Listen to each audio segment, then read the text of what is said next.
ALTA's first ever TRID Town Hall that we're hosting on Facebook. It's great to have you here. I'm pretty excited about doing this event and talking about TRID. As you probably know, if you're joining us, we have 66 days now until the implementation of TRID, which is October 3rd due to the administrative error at the CFPB, but I know we're all eager to take the most advantage of those 66 days we can and really make something of it. And I'm glad that you're starting with us here today on this Facebook Town Hall to talk about it. And we have assembled for you just an amazing panel of experts. The three people that are sitting next to me have traveled thousands of miles around the country in almost every state and talked to tens of thousands of people, I think, if we were to add it all up. I used to say that if ever two or more were gathered and wanted to talk about TRID, these individuals would be there. So I think we're going to have a nice, interesting conversation, and we're really excited to answer all of your questions. So let me introduce our panel to you so you know who you're talking to. In the center here is Diane Evans. Diane is the current president of the American Land Title Association. She's also an active member in the Land Title Association of Colorado. She's been in the industry for more than 3 decades and really has an amazing reputation around the country as somebody that has a great way of connecting with the title and settlement industry as well as the rest of the real estate community. At the far end of the table is Dan Mennenoh. Dan is the president of HB Wilkinson Title in Galena, Illinois. Dan is a member of the ALTA Board of Governors and currently serves as the chair of the Agents and Abstractors section. Dan has been very active in the Illinois State Land Title Association and is also a well-traveled TRID expert. And then right next to me is Bill Burding. Bill Burding is the executive vice president and general counsel at Orange Coast Title Company. And Bill has been in the industry for nearly 2 decades and is an attorney, which is a nice perspective. And I know you've practiced you've practiced law as well in Colorado. And Bill is a terrific speaker and expert on TRID. So I'm really looking forward to letting them share their expertise with all of you. So with that, let's get started. So if you guys could talk a little bit about, as you've been on the road, what people are still talking about and worried about now that we're kind of in an extra bump of time that we have. We've got these couple months extra. What are the big things that people are still worried about? Anyone? Michelle, I think that the thing that I am most excited about is how active and engaged our industry is. We have stepped forward just as we have in the past. Our members are prepared. They're out there reaching out to realtors and lenders to make sure that their partners understand what they need to do. And I think you guys have been hearing that across the board. Yeah. Still a lot of collaboration needing to happen, but the fact is the title industry is leading the way, and I'm so proud of this industry and what we're doing. And I'm really excited because I know we have a lot of our industry partners joining us on the webinar. I know there are a number of real estate agents as well as mortgage bankers and mortgage brokers who are here as well to learn from us. So it's nice to have you with us and all of our settlement partners. Exactly. The one thing that I've seen in my travels have been the increased amount of sophistication of questions and the increased amount of awareness of TRID, how TRID's going to affect real estate transactions. And I've spoken before more groups than I can begin to count. And I've noticed that the amount of questions that are more technical in nature have increased significantly.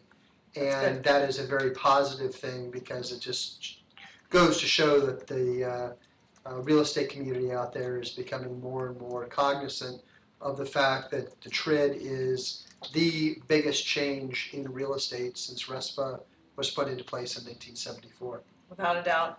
Right. I agree. I'm seeing the same thing.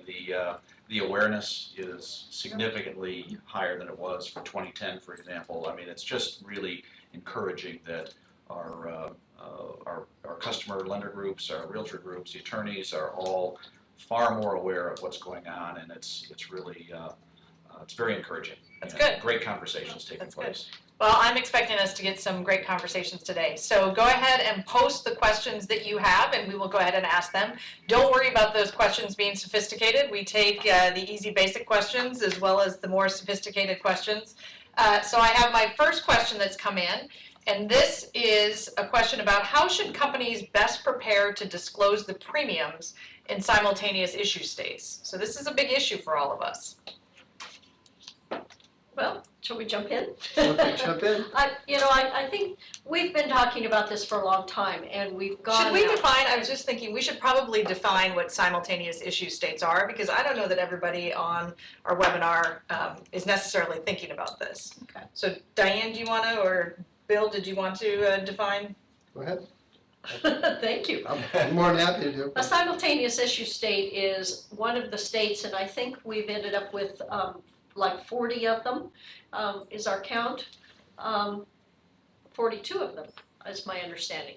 And the fact that when an owner's policy is purchased at the same time as a lender's policy, there's a discount that is given for that lender's policy, which is really important because, as we all know, that lender requires a title insurance policy. And why in the world would we ever want to consider allowing that consumer to have their transaction go unprotected with the benefit of an owner's policy? And so this discount is one that our industry provides to make sure that that purchaser's investment in their real property is protected as well. So now the question is, you've got a simultaneous issue state, we've got to disclose this, we've got some complications on the form itself because it requires that the full rate be disclosed. So talk a little bit about what the problem is for how it's disclosed and then what you might suggest as solutions. Well, the way that it is structured is inherently different than what is in actual practice, and that is the big problem that we have. And so what ALTA has done, it has come up with the ALTA settlement statement. And the ALTA settlement statement will serve to modify that particular problem and actually correct that problem for the consumer. Hopefully someday that will be able to be corrected within the closing disclosure, but for now, ALTA has stepped up into the fray and created the ALTA settlement statement, which will be an addendum to that agreement, and in turn make those corrections so that the consumer knows exactly what discounts they're going to be receiving. I don't know about you all, but don't you think it's very ironic that the one segment of this industry, the title industry, that is works so hard and so well prepared to engage in TRID has their fees that are erroneous. I mean, they're just plain wrong on the closing disclosure. As you can see, we've trained them well at ALTA. They never stop lobbying, which is great. But I do think it's interesting as we think about the simultaneous issue to remember that there are ways that you need to make sure that you're in compliance with how you're filling out the disclosures on the closing disclosure itself. And there are many settlement companies that are currently using a settlement statement to handle the transaction and to give numbers that are the actual numbers that are being used. And so it's a nice variation, and to create a model was really something that ALTA did to help kind of let people know what is, in many cases, pretty typical practice out there. So good. Well, one of the things that we're doing too is to help our lender customers comply with the rule and show it incorrectly, we're going to have to give them that information. We'll give them the correct information, of course, for the billing, but we have to give them the wrong information so it can get plugged in correctly. So let me jump to another question that actually kind of relates to that, and that's a question that I have for you guys about how are you giving your lender partners information about your fees, or what would you recommend as ways that you could provide that information? Because as we know, the information that they need to disclose on the loan estimate is really critical to be as accurate as possible and needs to happen within 3 days of application. Well, we try to give them we will give them the best information that we possibly can give them. Knowing that information will not necessarily be correct, because when the actual documentation comes in regarding that specific transaction, it's going to be modified. So the best we can do is give them all of the information, which is the full lender's amount, the full owner's amount, and all of the fees that we would include in a typical closing, knowing that those numbers are going to change into the future. So we try really hard to make sure we can give that best information that we can practically give them, knowing that that's not going to be correct. And then, as Dan said earlier, we also then in turn give them the quote-unquote correct information, which shows what the discount is going to be at the time when the lender's policy and the owner's policy are issued simultaneously. So you basically do the calculation for them and give them that, what it would be. Exactly. And I think the rule does say that at the time of both loan estimate and the closing disclosure issuance, that you use the best information available. Right. So that everyone is showing in all good effort to make sure that they got the accurate information available at the time it was produced. Right. One thing I would add, I would actually add two things to that if I could. Number one is you want to make sure that if you are an agent representing multiple underwriters, that you give the fees for that particular underwriter. Right. Because that's going to be something a little bit difficult, because you can't have a standardized rate based upon whichever underwriter you choose. Therefore, it's not going to be something that's simple and put together so that anybody can give that rate. You need to make sure you have the underwriter selected. So that's number one. Number two is certain states, especially in the western United States, which I personally am a little bit more cognizant of, is the nomenclature that is going to be set forth on the information that you give to the lender is going to be significantly different than the nomenclature that you're used to. So, for example, you are looking at an escrow fee in the western United States where it's now a settlement fee. So escrow means settlement, and then you have closing is consummation, and buyer is borrower. And so you have each of those terms are going to be, and there's other terms as well, each one of those terms are going to be different than you're used to. So training your staff in what the current nomenclature is under TRID is extremely important, especially in states that do things differently than what is anticipated. And that actually leads into the next question that we've got from our viewers, which is how should we work with our lenders to standardize the fee names, and are there pitfalls to avoid? Well, I think it's really important that we have those conversations early, that our software providers are engaged in making sure that their systems will recognize those names, and as we share information. And I know, many use the big national companies for their software services. Many have proprietary systems, and they're all going to have to communicate with one another. And just as Bill said, our teams in the office need to understand what the differences might be. But the focus is making sure that we get the transaction closed, making sure that we're all moving forward in the right direction. Exactly. Does anybody want to talk about the importance of standardization as it relates to alphabetizing? No. But something to think about. Yes, something to think about. Actually, that's one of the benefits, I believe, of the new document is that it's alphabetized, easy to find, easy to read. Yep. It's a lot more consumer friendly Good. than the previous document was. Good. HUD one was confusing to the consumer. This is a lot more simple. Good. So now I have a question for Dan. Dan, what's your best advice for an overwhelmed small agent who's juggling TRID and best practices? Juggling, yes, that is juggling. Well, Don't join the circus. Don't join the circus. Stick to the title business. Good. But I think it's a case of working through it, particularly with best practices, working through it a piece at a time. Don't look at it as this large task. Look at it as and implement the pieces as you go, and address that in a time frame that's reasonable. I mean, you can't do everything at once. So handle things that you know you can do more easily. Take care of those, and then work toward the pillars of best practices that are a little bit more complicated. and work through them a piece at a time. And with TRID, obviously we have a timeline. We've got a little bit of extra breathing space from that perspective. The extra 66 days is good for that. So the training, internal training, making sure that if your software vendor hasn't provided you with the updated forms, make sure you know when that's coming. I think the software vendors that we have in our industry have done a great job of getting us all ready, so I don't think that's an issue for most folks. But you know, it's a piece at a time. Are there any particular pieces or pillars that you found were easiest to start with? Well, you can probably just do it the other way. Take the ones that are really hard and set them aside. Do the other ones first.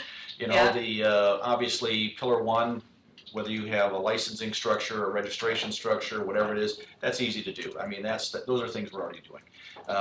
You know, your E&O insurance and all that, those are things that you could easily document. So you take on a those things schedule. and get those out of the way. It's really pillars 2 and 3 that are the tough ones, from my perspective. Right. And if you deal with the escrow accounting component of it, deal with your bank or your banks if you're dealing with multiple banks, work through those processes, put enough pieces in place that you can comply. And the data security, of course, is the most challenging.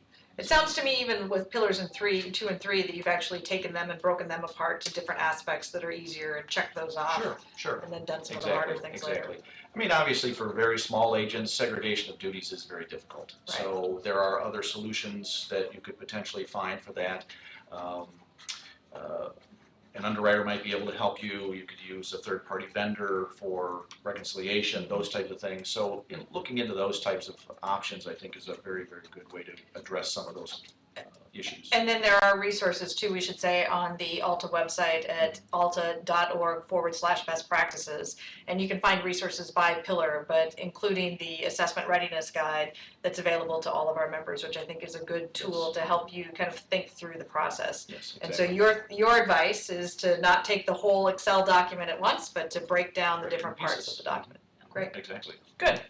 All right, now we have a question about, and this is probably based off of some of our previous conversation, why do the forms use the old vocabulary, as in borrower, applicant, lender, closing, etc., rather than consumer, creditor, consummation as used in the TRID rule? Why do the forms use I don't know. The forms use predominantly more East Coast terms. Right. So it's more of a geographical issue than it is a new versus old issue. So it is, they have decided to use the more traditional, settlement versus escrow, that type of thing. Right. And so they've used that type of terminology, and so it's going to be incumbent upon, again, people more in the western United States to adopt to more Eastern type terminology than it is to adopt having West Coast terminology be used. Interesting. Somebody wants to know, are there minimum systems required to comply with TRID? Minimum systems. I don't think there's minimum systems. I think the fact is that you need to understand the requirements of TRID, and then you need to determine what is the best way for you in your operation to comply with those standards, and then most importantly, what your lender customers are going to expect. What kind of standards? That's why the conversation has to occur now. You need to be talking with those lenders to make sure that you both understand the role that each of you is going to have and how you're going to implement that role. So if I'm the settlement company and I'm preparing the closing disclosure on behalf of my lending partner, I could do that with a typewriter? Absolutely. Or by The hand? expectation is set that way. But you need to understand what that's going to do and make sure that then you can meet the time frames set out in TRID for the delivery of those documents. So who sets the expectation of how the form is going to be prepared?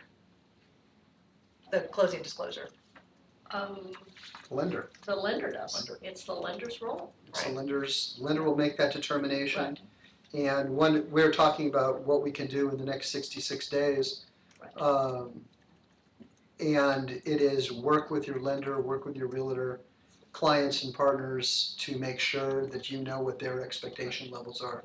because each one of them are going to be slightly different. We have lenders that are all over the place, from we are going to control every aspect to we are not prepared for this and we need you to help us through, and every place in between. So taking this time to talk with your partners, both real estate and lender, and determine what their expectation level is probably as important a thing as you can do during this next 66-day period. You may have noticed I was kind of asking a leading question to get that answer. But it's one that I hope we continue to repeat over the whole time that we're doing this town hall meeting. So Diane, I have a question for you that's come in. They say TRID changes everything. However, many of the changes seem very straightforward. As a small agent, what changes should I be most concerned with? I think two things. Number one, making sure that you have those open lines of communications with the lender. You need to understand their expectation well in advance of October 3rd. You need to make sure that you're prepared to do business based on those expectations well in advance of October 3rd. And then you need to make sure that you're communicating with the real estate agents in your community. Making sure that those realtors understand that it's not you changing the way in which we're doing business. It's not you setting out the new standard, but that it's a requirement now for transactions closing subsequent, loan applications that have been taken subsequent to October 3rd. And the fact Old that habits, right? Yeah. October. sorry, Yeah. I'm stumbling. But it's getting prepared, making sure you're having those conversations right now. The 66 days that we have left, make sure you're using them. Right. And I'd like to add a little bit more to that. Is the one thing that I would add to that is make sure how you are going to work and what your connectivity is going to be with your lender. Is it going to be via portal? Is it going to be via secure email? It doesn't matter what that is, but Or every you're gonna lender, walk across the street and hand them a piece of paper. or you're going to walk. Right. Any one of those is Any one of great. those works. Any one of those Yeah. works. But you need to know what the expectation level is going to be Right. from that particular lender. Again, Right. communication. Good. All right, maybe I'll ask Dan, well, I guess I don't ask anybody, but Dan, what are you hearing about how lenders plan to comply with the 3-day rule? And the 3-day rule, in case everybody's knowing, is 3 days that the closing disclosure needs to be with the borrower or the applicant or the consumer, the home buyer, before they actually close on their home. We're same with everything else. We're hearing it across the board. We have some local lenders who have decided they are going to require their borrowers to physically come into the bank to present the closing disclosure with them and go answer questions. We certainly have the lenders who are going to use the mailbox rule, and they're going to make sure that they send it regular mail. We have some that we've heard are going to use the mailbox rule, but they're going to overnight so that they know that the borrower is going to get it. It's a combination of things, and we have some lenders that we've talked to that are not sure that their software is going to be ready, and they're going to want us to deliver it. So it's going to be all of the above, I believe. So from your perspective, what does that mean about how long before the closing you actually have to have the information to your lender partners? Well, we're looking at a minimum of 7 days in advance to be able to meet the mailbox rule. We have to have the information 7 days, so that 3 days before 3 days we can get it out. It's, that's again goes back to the communication with the lenders, communication with everyone involved in the transaction to make sure that we are collecting that information, having that discussion much earlier in the process. Right. And it so varies on the lender. We have had lenders that have said 3 days means 3 days. Others have said 7, others have said 10. It is just all over the place, and I'm going to sound like a complete one-trick pony, but it is all about communication, knowing what the lender's expectations are. And the other thing that we're seeing quite a bit is we also have lenders that are saying they're going to deliver everything electronically with electronic receipts. And so that would be sufficient as well. So again, whether it's walking it across the street or whether it is having it sent by email with an electronic receipt. And again, if it's sent by email with electronic receipt and the electronic receipt is not clicked, then it is determined to be the same as the mailbox rule. Ah, so the checking that box is important. Checking the box is vital. It's critical. Yes. So collaboration isn't just before, collaboration is throughout the entire process. Absolutely. So now I've got a question about what happens during the 3 days. If a revision is unfavorable to the consumer, for example, an increased escrow or title fee, can the lender pay for the increase and not wait 3 days? Good question. I think that's a great question, and I would suggest that's probably one that should go on the ALTA blog. I think we can direct everybody to blog.alta.org to look for a definitive answer in the future for that one. And in case you're wondering, there's a lot of magic that happens on this side. I'm going to see if I can get an answer passed to me as well as questions. So here's a question about, has the variation between TRID and state law disclosure requirements been resolved? So this goes back to some of the simultaneous issue questions, because in a lot of states, the law requires that you must disclose the actual title charges that are the filed rates. And so if you're disclosing a full owner's or a full loan policy when it's going to be a discounted loan policy, you're not really disclosing the actual filed rate in that state. I think in general, the answer is no. No. I think many of the states, especially the state land title associations, and thank you if you're part of one of those state land title associations that's taken the lead on this effort, have met with their regulator. Some have actually introduced legislation and got either new forms or legislation passed that addresses the issue, but it isn't widespread, and I think a lot of it still remains to be addressed. Good. So a question, and of course, as you're talking about this, I'm thinking about the way that this gets resolved is through court cases and legal action. So that might be the ugly way we learn the answer. Well, we're hoping that it doesn't get to that. Right. You're right. Right. So now a question about the closing disclosure is back to, I think, our previous conversation is how should we provide proof of delivery of the closing disclosure? That is a question that is just literally lender to lender. Yes. Personally, I think that an electronic receipt certificate is probably the best way of providing that. However, it also holds pitfalls in the fact that if they don't end up clicking that box, then it does not demonstrate the receipt. And the other problem that you have is if you do FedEx and they leave it without a signature, that probably doesn't demonstrate receipt, and you're probably back to the 3-day or the mailbox rule. Right. So Right. that creates a bit of a problem as well. So it's not going to surprise me, as Dan said earlier, that we're going to be looking at longer periods. I've heard 7, I've heard 10, I've heard all sorts of things from varying lenders, and it all varies very significantly. And it's not going to surprise me, at least at the outset, that we start seeing redundant delivery. Where Right. we're going to see a mailbox and a electronic, and if electronic takes place, then it's going to be based upon electronic, and it's going to be the first one there. Well, that'll be interesting. Yes, that will be. I know one thing that when I'm out talking about TRID and the 3-day rule as far as showing compliance is that the lender, exactly as you've said, is the one that's really determining from their perspective how to show evidence of compliance. But if I were running my company, I would continue to keep a log for all of the closing disclosures for how I delivered the information. And if I am actually delivering the closing disclosure, I would keep a redundant log, even if it's an Excel spreadsheet that talks about when it was delivered and the method of delivery. Well, and I think we all need to recognize that, once again, the lender is driving this bus, and so we need to look to the instruction they give us, whether it's in the closing instruction early on or whether it's through the collaboration that we're all having right now as to what that process is going to be and what that expectation is. Right, right. It's interesting. Evidence of compliance is Yes. definitely a way of life now.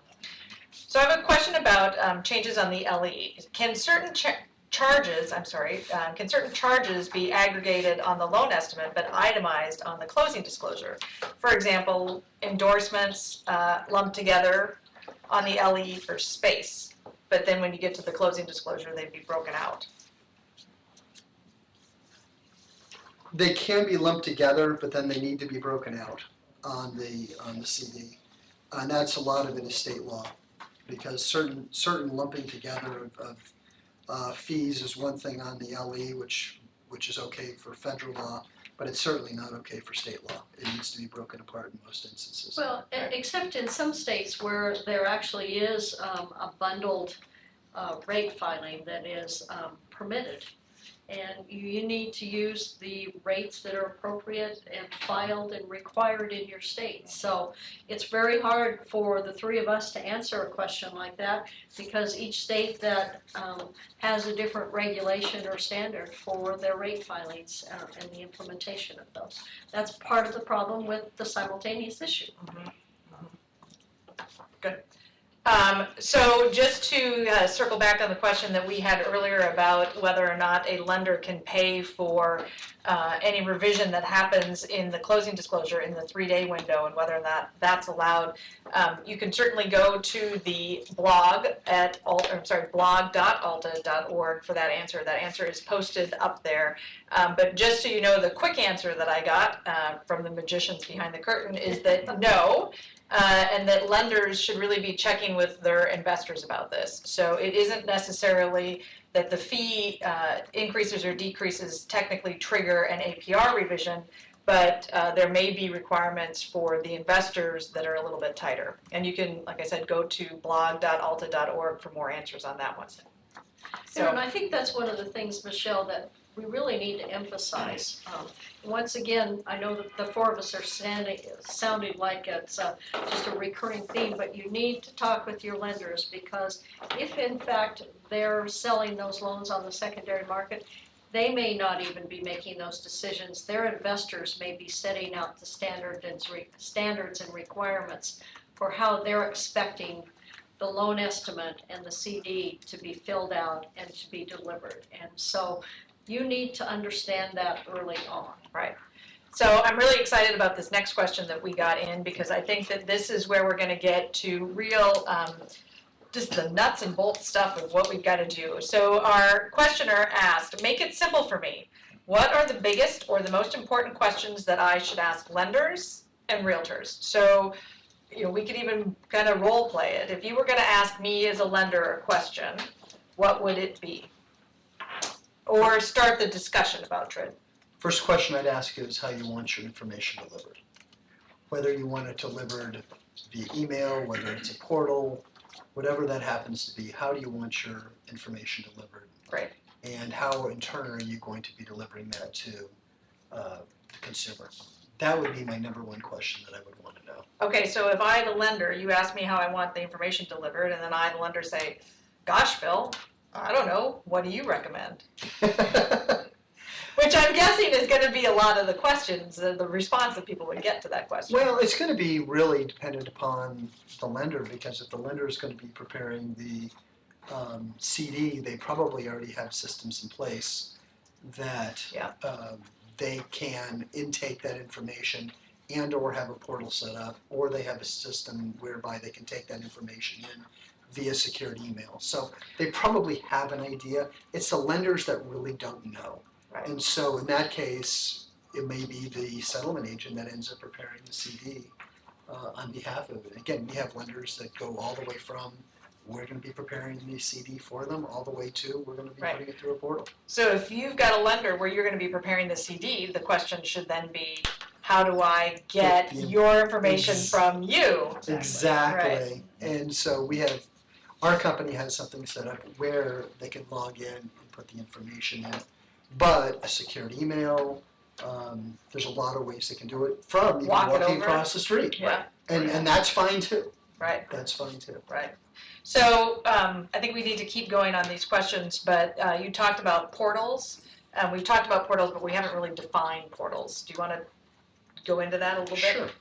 A portal is basically a direct access between the lender and settlement services company where we will upload and download information to the varying parties, and it will be secured.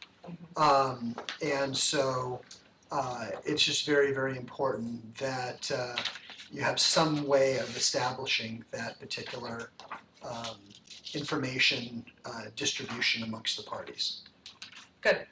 That's helpful. So, Dan, I don't know if you have other lender questions, if you're going to ask a lender, but if you're starting a conversation with a realtor or a real estate agent, that would be an interesting fact for the audience.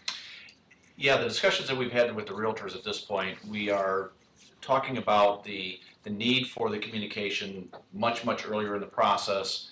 We're also talking about the fact that the process is going to take longer than they're used to. And that we need to, once a contract is signed, they need to share that with us as quickly as possible. We need to get help them get the borrowers to the lender to go through that process early on. I did a presentation with one of my local lenders, and the lender talked to the realtors and said, we're looking at a timeline between when a contract is signed and the borrower can come in to apply for a loan to when we can say, yes, we're going to loan you money of 45 days. Right. And then another 3 weeks to close. So that message was, I think, a very, very good one to the realtors to understand we have a much broader window. timeline now that we have to comply with. So Right. that's the main communication with the realtors, is that we need to share the information sooner, and it's going to take longer to get done. So for the realtors who are joining us on this live town hall, we're happy to share that information with you to think about the fact that a longer time frame in your contracts and a longer runway for expectations, certainly at the beginning, is going to be very beneficial to your clients. Yes. I know some people have also talked about the process of back-to-back closings, which for many people is the reality of how they're able to afford to buy one home and sell another home. Or sell their home and buy another home, I guess would be the process. And Diane, do you want to talk about that and the conversations that you've had with realtors?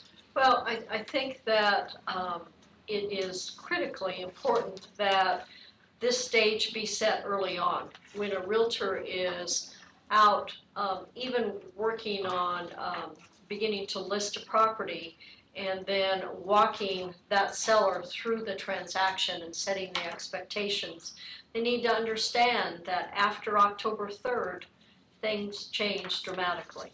And they need to make sure that that expectation and understanding is there, but also we're finding that many of our states, many of the realtor associations, and even NAR is taking a look at whether real estate contracts need to be modified to make sure that there isn't increased exposure or liability for that buyer if in fact their loan gets delayed and they're not able to close on contract date.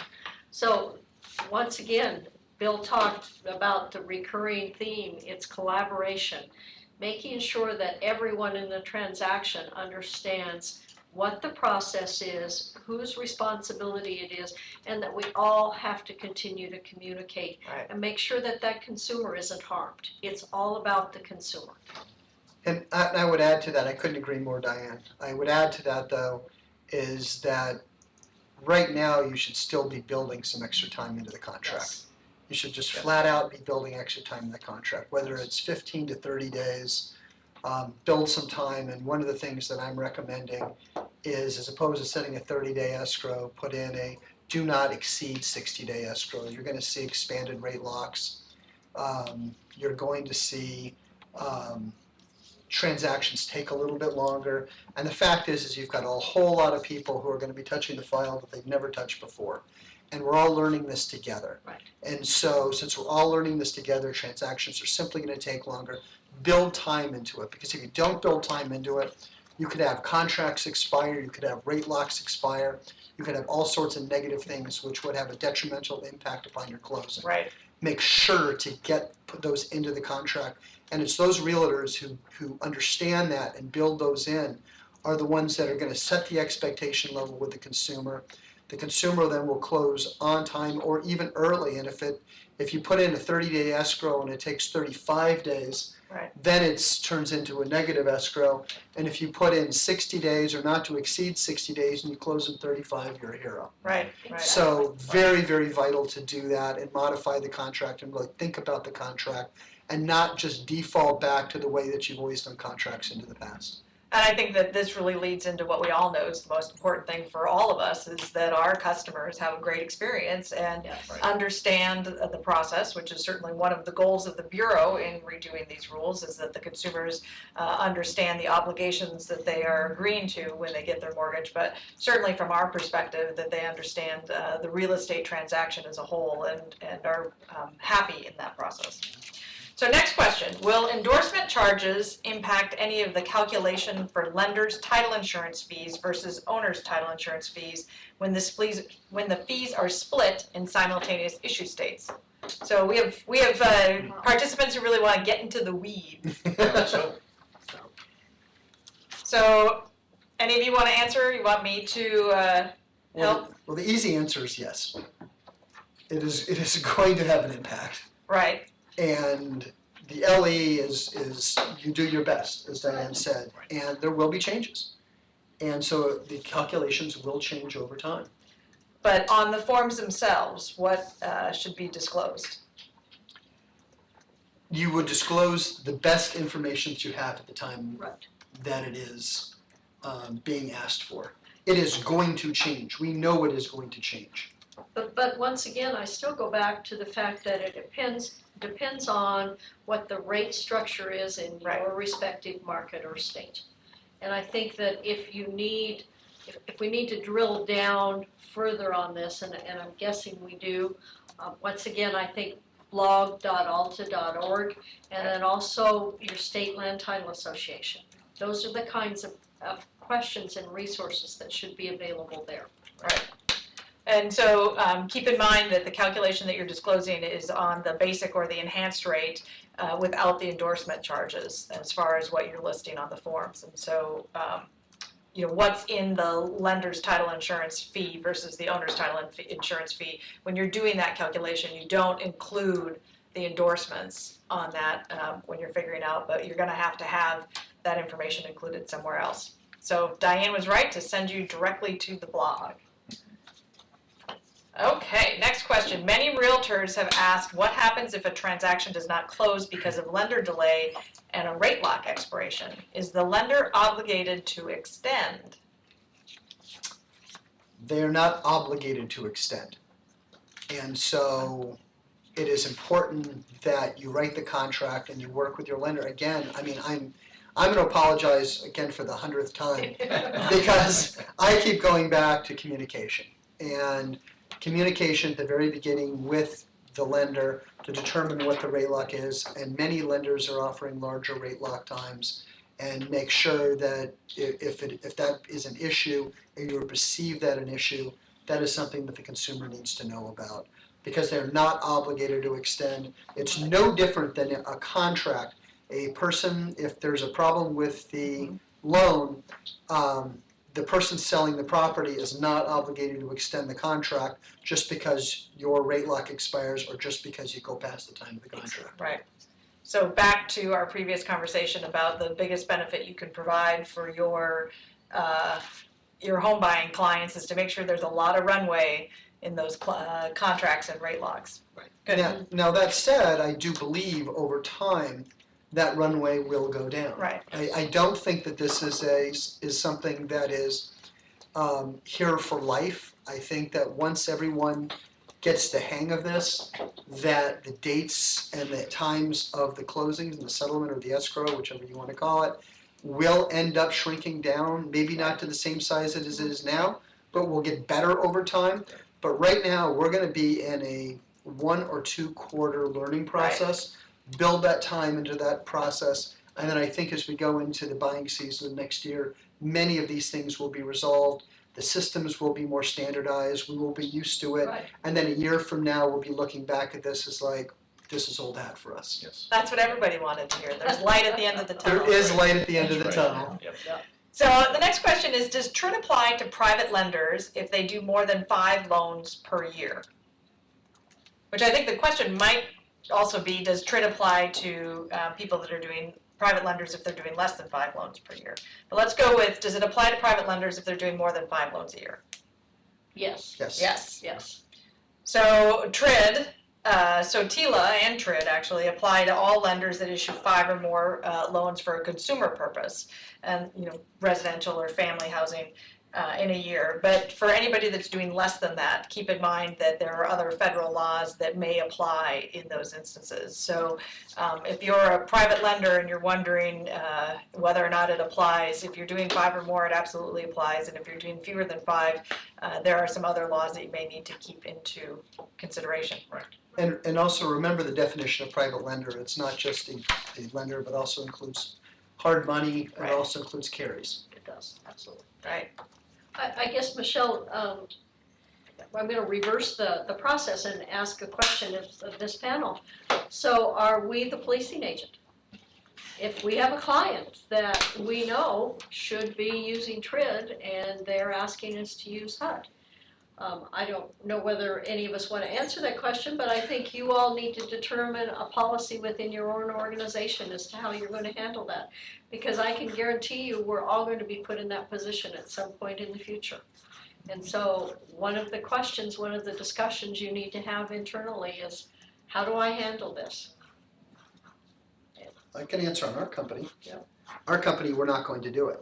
And the reason is that I have no intrinsic desire to be a defendant. Yes. Um, Well, and I think many of us feel that way, but I think that, I think it's one of those important considerations, and so that's why I asked the question. Oh, it's a great question, and it's something that, it again comes to education of the Exactly. lender, when they understand the fact that when you put the law in front of them and it is evident that they are walking themselves into liability and they're walking you hand in hand with them, they don't want to commit the violation any more than you want to commit the violation. So if you explain it to them well, you should be able to get by that. But I do understand that that will be an issue.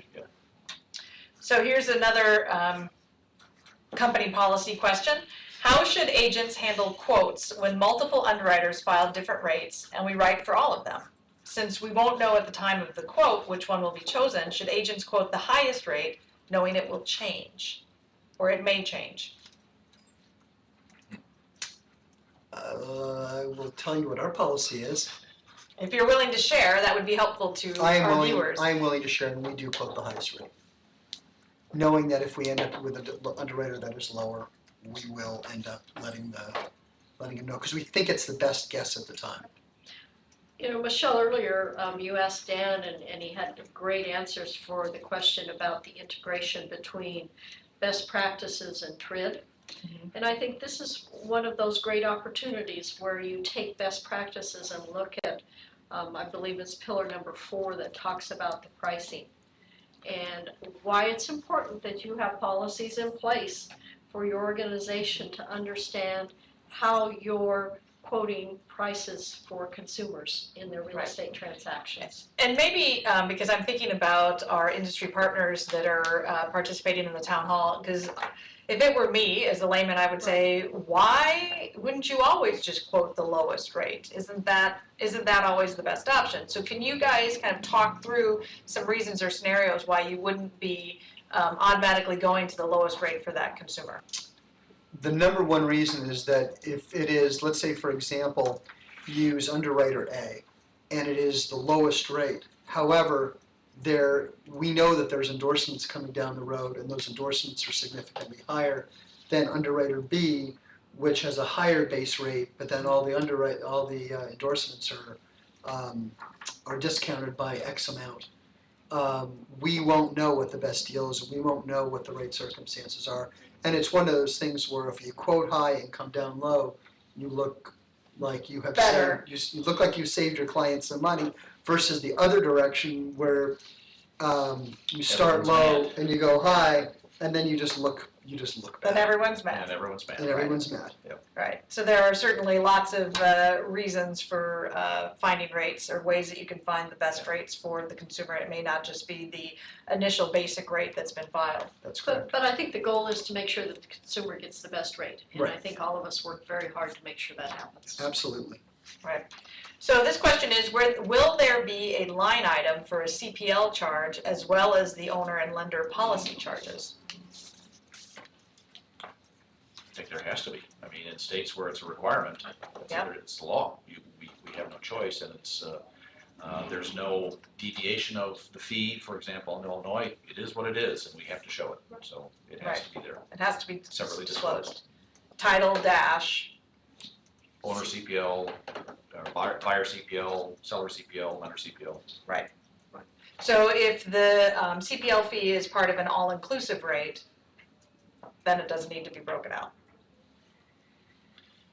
Well, we don't. Depends on I know the we state. don't do that. It's on the state. Depends on the Depends state. on the state. Yeah, Depends on the state. certain fees need to be Right. broken out regardless. Some can be aggregated, but it's a state rule. Good, good. Okay. We have heard from a number of lenders that they will be preparing and sending the CD to the consumer. I think it's interesting how we've all just immediately shorthanded to CD. We didn't even go to closing disclosure. The closing disclosure to the consumer. How should the settlement providers get the settlement statement to the consumer to clarify the cost of the premiums? I love this question too.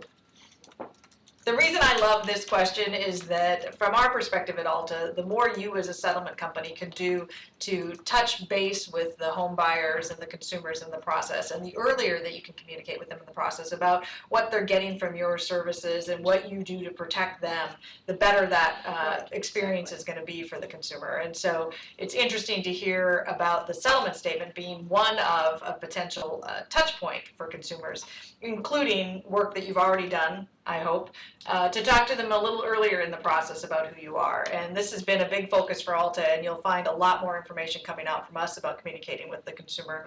But let's, for the group, talk specifically about the settlement statement itself. Because if they're going to be looking at the closing disclosure 3 days before, and they're going to say, well, this seems kind of convoluted, are you trying to pull something here? Well, I think part of, clearly the goal of the new forms and the new process that the CFPB put forward was to allow consumers to shop. And so I think it is imperative that as early on as the process, we can make sure that when rates are quoted or shopped, there is a true and actual disclosure of what that cost is going to be. Many are approaching it by making sure that they're disclosing it on their websites, where you go in and get a price quote. You show not only what the actual quote is, what the right rate is, and then you show what the wrong rate or the CFPB disclosed rate is going to be, so that they have an understanding that, well, this is really what it is, but I'm required to disclose it this way. Right.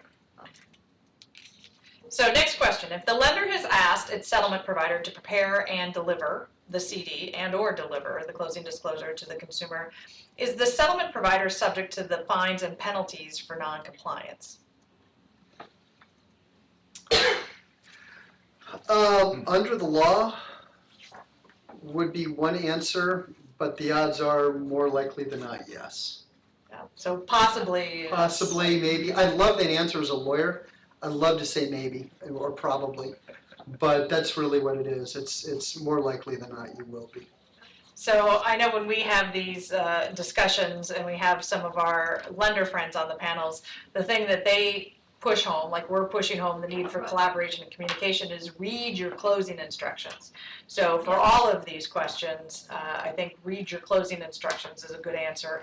And you could maybe even put a Post-it note up on your office wall that says, when in doubt, read your closing instructions. Right.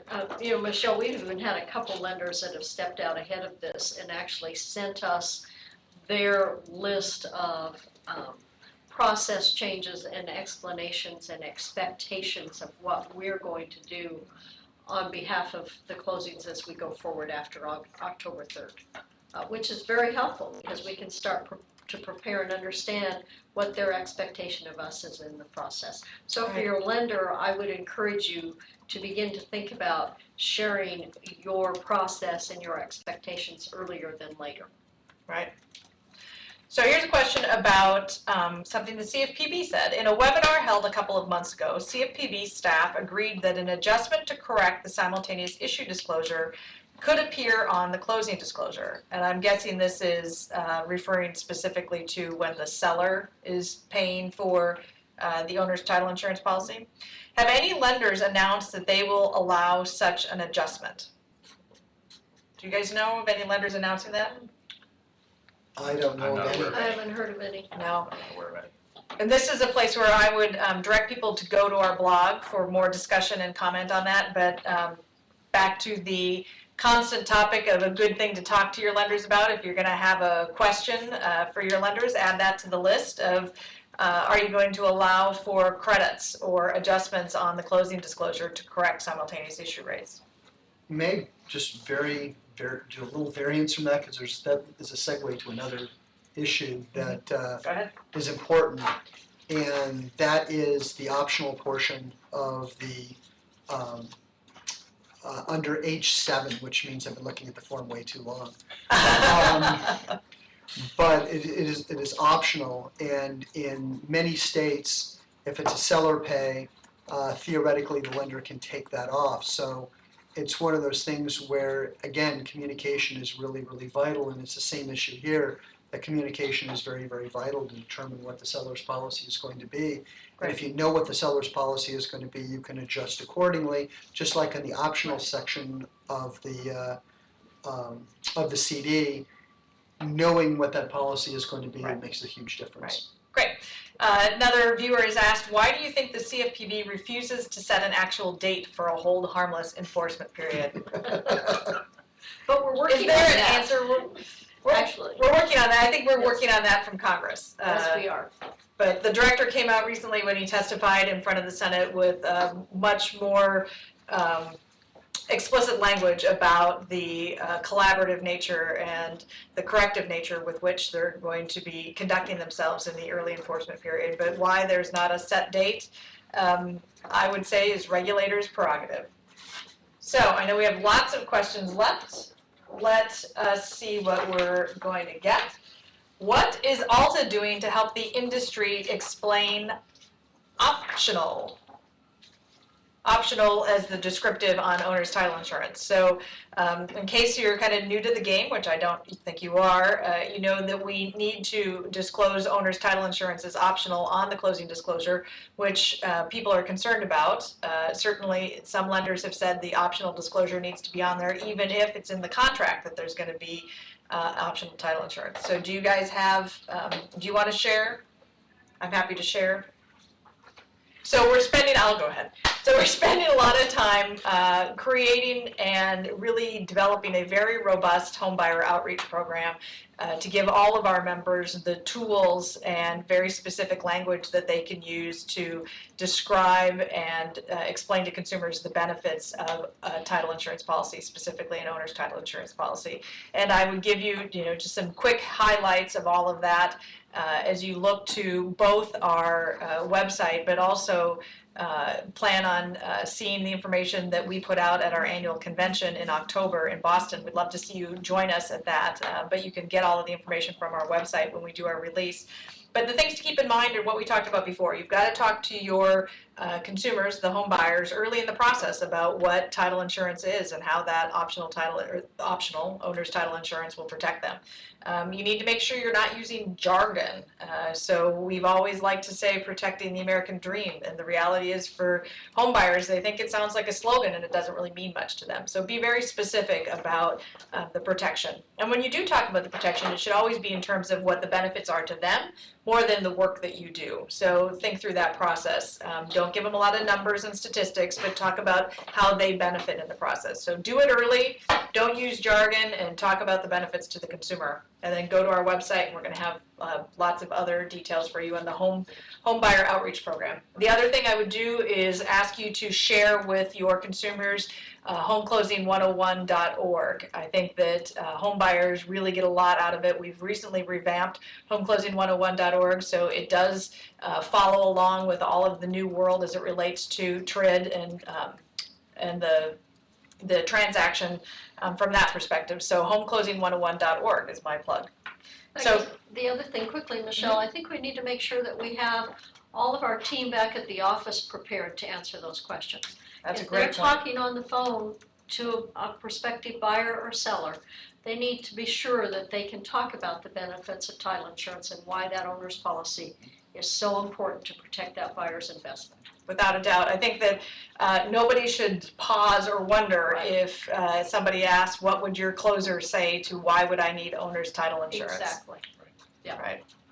So next question, what tips do you have for quoting transactions to your partners? So I think people are looking for very specific language or guidance on quoting transactions. Rate cards, do you want to actually give them the rate cards so they have those files? Are you updating that on a regular basis? Well, I think there's a variety of, I mean, I mentioned your websites, making sure that you have rate calculators that disclose both of them. I think cards, I think we've seen some of the states come out with some great comparison forms. You can use those, I'm guessing in many of those states you can brand them with your own company logo and other marketing materials, but make sure that it's an easily understood way for consumers and for our lender and realtors to be able to get a cost of title insurance and the settlement fees involved. And to add to that, if you're going to utilize that common platform, Right. Make sure that if you make a change to your fees, that you update the common platform. Because Right. one of the problems with the common platforms is that companies have a tendency to put the information on Right. and then let it go stale. Right. And that is a huge problem. Yeah. So if you're going to use the common platform as the vehicle by which you're going to have people come in and quote your fees, make sure to keep it updated, because it really is easy to not keep it up to date. And Well, although I think that if that information is up to date and has to be corrected in the process, you'll probably only have one chance to make that right again, Yes, and then yes. you won't be their settlement Exactly. provider. Mhm. Right. So another very specific question about tips on working with realtors and lenders to get the right expectations for the home buyer at the closing, or the consumers. I think we should talk about the sellers a little bit too, which we haven't done. But I think people are wondering about walkthroughs. How do we talk to realtors about walkthroughs now? Choosing loan products, some of those things. Do you have tips in that area? Well, I'll certainly take the walkthrough portion of it. The walkthrough needs to be earlier than it is today. Yes. Because if you're going to be looking at receiving your CD anywhere from 7 to 10 days earlier, the walkthrough is going to have a measurable effect upon what that final CD is going to look like. And so we've definitely been recommending that those walkthroughs occur earlier. And that creates a difference in what the realtors are used to doing, and therefore a change in how they do their business. So being able to do the walkthrough earlier and make sure that everything is taken care of earlier is going to make your transaction much, much easier when it gets down to time of signing. Yeah, I would agree with that. The walkthrough is, in our area, certainly the walkthrough has created circumstances where things change at the closing table. And we've tried to convey to the realtors that those changes at the closing table can potentially lead to a delay in the closing. And we need to communicate to sellers and buyers that these things can happen. And we want to look at that and get those issues resolved sooner rather than later, so Right. that those things don't cause a delay. I've heard in my travels people talk about actually doing two walkthroughs. One before potentially the closing disclosure is issued, or at least kind of in that kind of right at that 3 days. And then another, because I know some people really need to have the comfort of a final walkthrough that's Right. truly final, Right. right before you Right. settle on the property. But I think that having those two walkthroughs should take care of, is the refrigerator missing? And if the refrigerator goes missing within the last couple of hours, that's real life that you're going to have to deal with in real life situations. Right. Yeah. And I've always been telling people about the second walkthrough, because you want to make sure, for example, that if there's a chandelier there and all of a sudden the chandelier is gone and now there's a light bulb screwed into the ceiling, Right. that's That's a problem. a problem. Not the So same. a second walkthrough, and again, that changes what the realtor is used to doing and adds a little bit more onto the realtor's plate. But again, one of the things that this is this is for all of the people, for the title companies, for the realtors that are on this presentation. If you're not looking at this as an opportunity to grow your business, if you're not looking at this as a positive, then you're really looking at it incorrectly, because the agents that the real estate agents that come and they do the initial walkthrough, then do a secondary walkthrough. Those are the ones that are going to continue to grow their business because they're going to be the ones that are going to close on time. And when you close on time, those are going to be the ones that will be the most successful. Well, we also, we had a question earlier about, give us a list of the things we ought to be talking to our lender about. That's part of those critical questions is, what is your process for the walkthrough or the last minute change? Right. Help me understand what I'm supposed to do. Right. Ask them that question now. And I think another question that we think about specific for lenders and for realtors is, making sure that the consumers are choosing a loan product early in the process, because that's going to have a big effect on the loan estimate and the closing disclosure, certainly as we're going through the process. So that would be good. So I'm excited. This is our first question about the provider list, which I think is a huge issue that we at ALTA want to spend a lot more time talking about. The question is, if the lender is allowing the consumer to shop for a service, they must provide a written provider list. What tips do you have for a small agent to get on this list?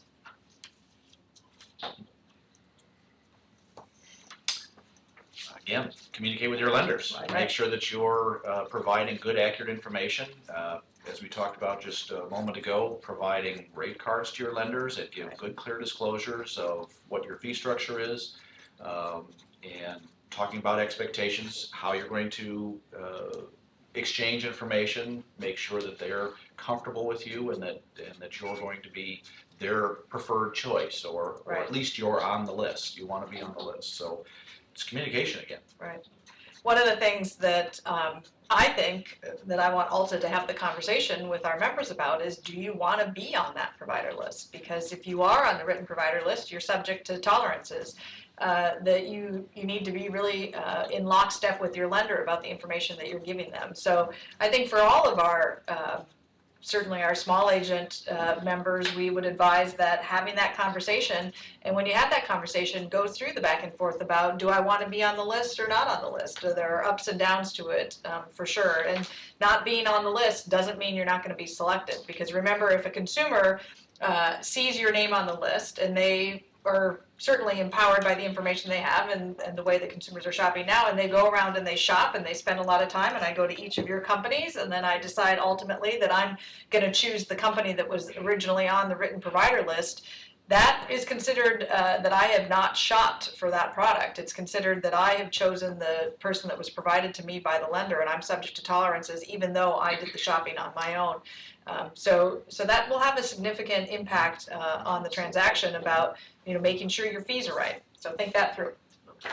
So some of our viewers do not know if a CD replaces the HUD-1. They're sort of at ground zero. What should they do immediately to prepare for October 3rd? They need to read the rule. I mean, I don't mean to be flip about No, that. that isn't flip.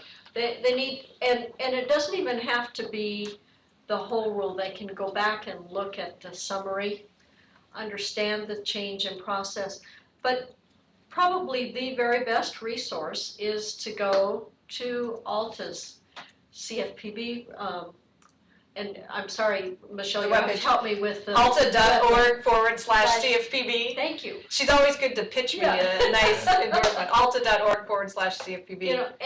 And start there, and it's not too late. In fact, it's critically important that you do it now, and you make sure that you're thinking about, okay, my market, my lenders, my realtors, most importantly, the consumers that will be doing business, and how do I make sure that I continue to provide them the extraordinary service and products that I have in the past on a go-forward basis after October 3rd. One of the other things I would recommend to people is, because the rule is a little bit daunting, the small entity compliance guide that the Bureau put out is also a good place to start. And then I think that we should talk about, there are some instances where you do need to use the HUD-1 on certain transactions. And so if you are preparing, you will need to have kind of that dual preparation process available. But small entity compliance guide is probably the easiest, most digestible, and this is something that was put out by the Bureau.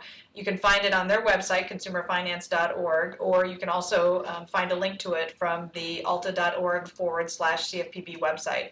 The other thing I would say is I think that our communications vice president, Jeremy Yohe, has really put out a lot of very digestible information for title news. And so you can find that information on the same ALTA website or go into old title news articles. Again, a lot more digestible, easier for people to understand. But if you were looking at a short answer to that question, because it's obviously those are things you all have to be doing. Right.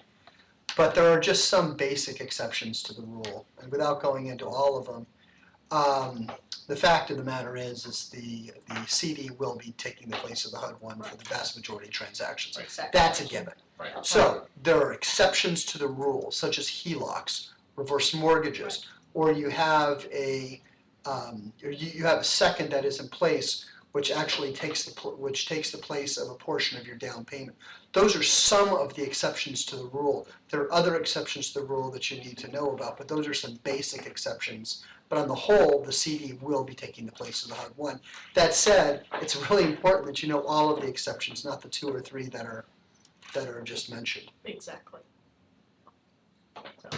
Okay, so I have to tell you, I went off screen a little bit to take a picture so we can post what we see so you can see what we see.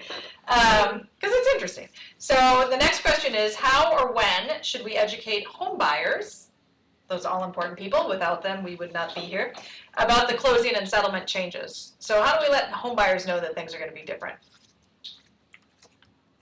How or when, or both? Both. Right now. Yep. Now, Right. actually, 3 But months. except for 2 home months buyers, ago, how would yeah. they know? But for home buyers, so we're talking about somebody that's, so if I'm gonna buy a home in October, I'm probably just doing a little internet searching right now. And you're not necessarily gonna know who I am until I'm in the process.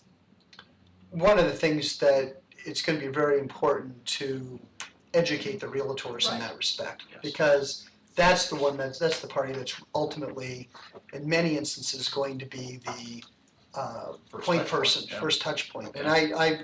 I joke to the realtors that in the past I've always been the quarterback in the transaction. In a lot of instances now they're the quarterback and the head coach. They're the ones that are going to be the people that are going to have to know this information. And again, and I clearly have a tendency to repeat myself, but one of the things that is very important is that the more the realtor knows, the more the realtor understands and can convey that information to their customers, the more smoothly the closing will happen and the better the expectations will be met. So teaching the realtors and working with your realtor clients and making outreach to your realtor clients and getting them to understand, even if they don't understand all the specifics, and they're not going to, at least have the realtor know that if anything they don't know, they know who to come back to, Right. which is Right. the title Right. professional. Yeah, building that relationship is critical right now. Communication all the way around. Right. Exactly. So we're getting close to the end of our webinar. I want to, it's Townhall. I want to thank, we had more than 500 people join us here over the last hour and 15 minutes.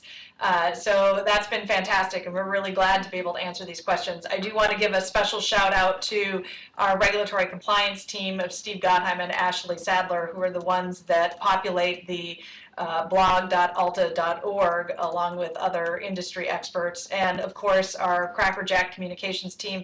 In case anybody's wondering, it is Wayne Stanley who is passing me the written questions from Facebook, and Wayne has done an absolutely terrific job, and as you guys well know if you had a chance to meet him, it's super fun to work with. And if by meet him I mean in the social media digital world, which is terrific. So let me, before we completely wrap up, ask you guys a little bit of a lightning round question. So just very quickly, everybody has to answer. You have no ability to pass. So the pressure is on after this webinar. So I'm going to stop our TRID Town Hall. What's the most important item to be on my to-do list? Talk to your lenders immediately. If you haven't already, talk to your lenders. Step out in front of your realtors, become the expert in your market. Does it count they stole my answers? You can't repeat. I can't repeat, so I guess I'll go to the third one, which is make sure for all the title companies that your company is best practices compliant, because you're going to see more and more on escrow instructions that they're going to either ask for some demonstration of best practices compliance, or they're going to ask for documentation that will demonstrate what elements they deem to be most important for best practices compliance. So make sure that you are ready to go on October 3rd. And I would add my own addition to the lightning round, so I won't make you guys hang out on your own. To make sure that you have some sense of what your lender's closing instructions are going to be, because remember, the liability for the form, for all intents and purposes, is really solely with the lender, and we may have, as the title insurance and settlement companies, some liability for the information we provide, but they're really on the hook. And so knowing what's in those closing instructions and having it well laid out for you, and making sure that your teams are well trained on what to do in the process. So I would say closing instructions and training of your teams should be on your to-do list. Exactly. Great. So for those of you that just couldn't get enough of this and would like more, or you want to tell all of your friends about how cool it was, they can actually watch a recording of this town hall on our Facebook page. It will be up by Friday. So tell everybody that you've got plans for the weekend starting on Friday. We're going to watch the Facebook town hall. I really want to thank everybody for attending. I especially want to thank Dan Mennenoh, Diane Evans, and Bill Burding for being our expert panel here today. It was fantastic. And of course, all of this is possible because TRID Share is a sponsor. So thank you to TRID Share, www.tridshare.com. And we're really glad that they were a joint partner with us to make this happen, because it was a lot of fun, certainly from my perspective, talking to a blank wall, which you might be able to see on our social media posts. So thanks, everybody, and don't forget to go to alta.org/CFPB.